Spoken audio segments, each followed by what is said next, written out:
Hmm. PS5. Or you know what? All right, I'm gonna tell you this. I think for me, I think both systems are looking pretty good. To be honest, um, I think they're both looking pretty good. I think my I'm leaning. If I had to say which way I'm leaning, I would say I'm leaning towards getting a PlayStation 5. Probably getting one of the digital only versions. Cause like I would say I don't really buy unless it's like a steel book special collector's edition physical copy of the game. I don't really buy physical copies anymore, and it'd just be great to just be able to pick up my console and just walk out the door like, hey, I'm going over here. You know, I kind of that's kind of the thing that I like. I like having like we were talking about before. Convenience. I like the convenience. There's not a whole lot of mess to deal with. You don't have to worry about putting the game case, in the wrong spot, or even worse, you put the game case in the wrong spot. You find the game case, you're like, oh man, I've been looking for this game for 2 years, and you open it up, and it's Barbie Horse Adventure. Oh well, the search continues. So it's just like a whole lot of pitfalls. I'm not that's hyperbole, of course, but you know what I mean. So it's like, man, I've been buying digital games for the past couple years, and I think that that's like fantastic. But we're not talking about that. We're talking about which one I prefer. I would say PlayStation 5 because I already own a PC, and I feel like the PC would kind of cover a lot of the games that I'm trying to play that might be multi-plat.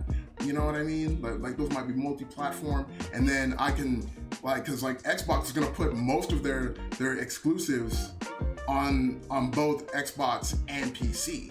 So I mean, technically speaking, like my PC kind of becomes like a thing for like the Xbox exclusives, and then like my PlayStation 5 can be the system that I play everything else on. That because I mean they're like PC and Xbox are going to be cross-platform pretty much all the time anyway. Like they're pretty much cross-plat. So you just get a PlayStation 5 and you're pretty much set. All you got to do is focus on upgrading your PC every once in a while to keep up with what's going on. So I would say in terms of both like financial and like in terms of like what's practical for me right now, I would say PlayStation 5.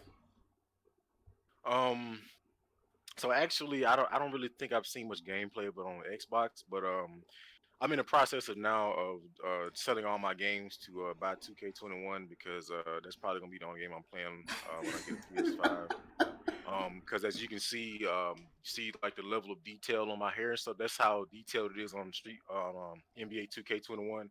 And I mean, why would you want to play anything else besides it? I mean, the sweat looks like real sweat.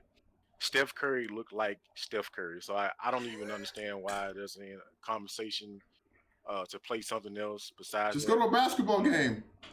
Yeah, it's I mean, it's no point. I mean, did you see Klay Thompson? It looked like Klay Thompson, so I don't see any reason why I would want to get anything else to play. So, but now let me.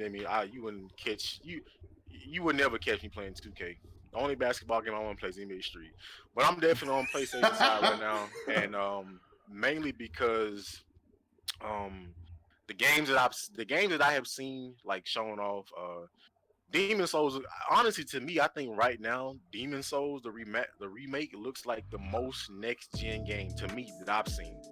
Like just the if anybody's really familiar with those FromSoft games, y'all know those games. The graphics look like straight up paper mache. That's the one thing about those games. Like they're good, but those graphics are they have not aged well at all.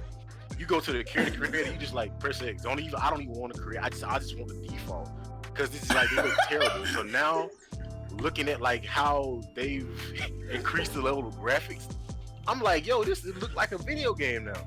And Bloodborne is my favorite PS4 game, but them graphics is just not it. They not it. Chief called, hey, what's up, man? Hey, them graphics not it. They not it.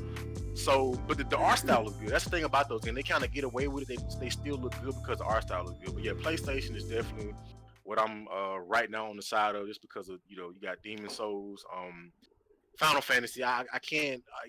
I mean, I Oh can't not yeah. be on Final Fantasy side, man. Like that's a game that has made me into a gamer who I am. So I gotta right now be on the side that has a Final Fantasy game. Hopefully it's good. I'm not to the point where I'm just gonna say every Final Fantasy game is just the best thing ever, but I hope that FF16 is good. It's kind of weird now because it's looking like a little Devil May Cry ish. Um, but we'll see how it turns out. Um, and it's like Godfall, a lot of these other games like I really want to try. And again, like I said with the Xbox, they got the Xbox Game Pass, which like we talked about last time is really good because you have a whole collection of games. But Evan just made a good point. A lot of times for me, and even with the PS4 experience, the exclusives that PlayStation have usually be banging. I mean, God of War ain't gonna be on Xbox, so I mean, I don't think that he gonna be saying boy on Xbox. So it's like I gotta get the PlayStation This to guy. experience that.